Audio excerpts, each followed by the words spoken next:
दोस्तों, आज की कहानी एक स्कूल की उन लड़कियों की है जिन्हें एक ही शख्स से बेइंतहा और गहरा प्यार हो जाता है। प्यार का जुनून इस कदर बढ़ जाता है कि उनमें से 3 लड़कियां तो किसी भी कीमत पर उसके साथ अपने शारीरिक और भावनात्मक रिश्तों को एक नए चरम तक ले जाना चाहती हैं। अब सवाल ये उठता है कि क्या ये लड़कियां अपने उस चरम सुख को पा सकेंगी या कहानी में कोई बड़ा ट्विस्ट आएगा। अमेरिकन सिविल वॉर के समय जंगलों के बीच बना एक पुराना महिला बोर्डिंग स्कूल दुनिया से पूरी तरह कटा हुआ था। वहां सिर्फ कुछ लड़कियां और उनकी सख्त हेडमिस्ट्रेस एलेना रहती थी। महीनों से उन्होंने किसी आदमी को नहीं देखा था, इसलिए वहां की जिंदगी बेहद शांत और बेरंग बन चुकी थी। लेकिन एक दिन स्कूल की सबसे छोटी लड़की जंगल में एक घायल सैनिक को देखती है और दया दिखाकर उसे स्कूल ले आती है। उसकी हालत इतनी खराब थी कि एलेना चाहकर भी उसे बाहर नहीं निकाल पाती। मजबूरी में उसे ऊपर वाले कमरे में छुपाकर उसका इलाज शुरू किया जाता है। जैसे ही बाकी लड़कियां उस आदमी को देखती हैं, पूरे घर का माहौल बदलने लगता है। कई महीनों बाद किसी जवान आदमी की मौजूदगी ने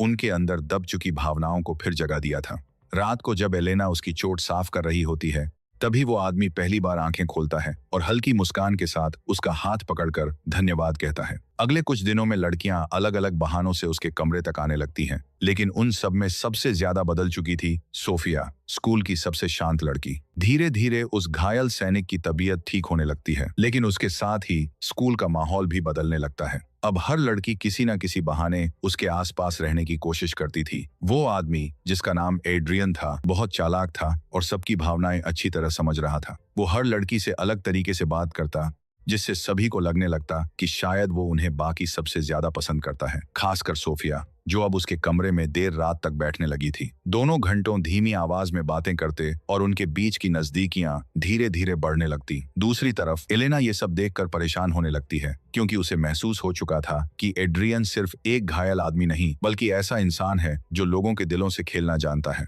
एक शाम डिनर के दौरान एड्रियन जानबूझकर सोफिया के पास बैठता है और बात करते करते उसका हाथ हल्के से छू लेता है। सामने बैठी बाकी लड़कियां ये सब देख रही थीं और पहली बार उनके बीच जलन साफ दिखाई देने लगती है। उसी रात तेज बारिश के बीच एलेना ऊपर वाले कमरे तक पहुंचती है, जहां वो एड्रियन और सोफिया को बेहद करीब बैठा देख लेती है। कुछ ही दिनों में एड्रियन पूरे घर का हिस्सा बन चुका था। अब वो सिर्फ एक मेहमान नहीं रहा था, बल्कि हर लड़की की सोच का हिस्सा बन गया था। कोई उसके लिए खास खाना बनाती, कोई उसके कपड़े ठीक करती, तो कोई सिर्फ उसकी एक मुस्कान पाने के लिए बहाने ढूंढती रहती। लेकिन सबसे ज्यादा करीब अब भी सोफिया ही थी। एक रात स्कूल में छोटी सी पार्टी रखी जाती है। महीनों बाद पूरे घर में संगीत और हंसी सुनाई दे रही थी, लेकिन उस खुशी के पीछे अजीब सी बेचैनी छुपी हुई थी। डांस के दौरान एड्रियन सबके सामने सोफिया के बेहद करीब आ जाता है। उसकी उंगलियां सोफिया की कमर पर कस जाती हैं और दोनों कुछ पल के लिए दुनिया भूल जाते हैं। बाकी लड़कियां उन्हें देखकर चुप हो जाती हैं, लेकिन असली झटका तब लगता है जब उसी रात एलेना ऊपर वाले कमरे में